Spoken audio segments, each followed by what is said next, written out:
Africa Media Live TV. Kindly subscribe to our YouTube channel to get updated on the trending gist, latest news all over the world.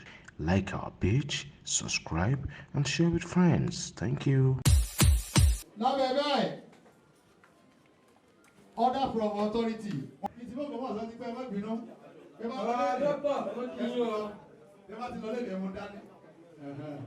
Alhamdulillah. Gbogbo ìyá wa náà. Èyí tó kàn nínú ètò díẹ̀ díẹ̀. Gbogbo ìyá wa náà kẹ́lẹ̀ jáde owó yẹn torí àsìkò bàbá wa tí ó wà kálẹ̀.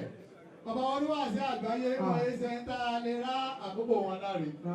Bó ti wù kó. Ìkọ́ dìrí Ukànnẹ́bí Muyideen wàlẹ̀ àṣìlùkì ìlànà.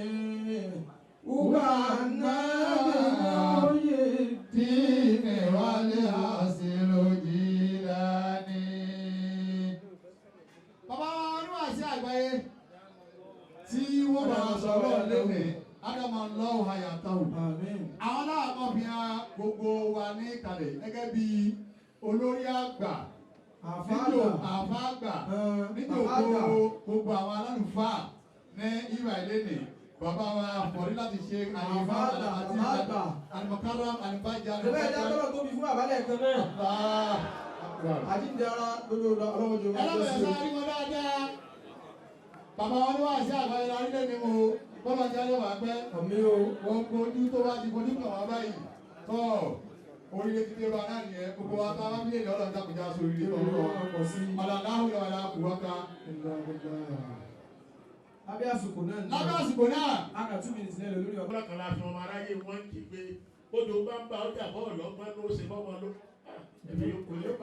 Láti Ògbómọ̀ṣọ́ wọ́n ti bọ́ sí Ìwó, láti wo wọ́n ti wá sí Ìbàdàn.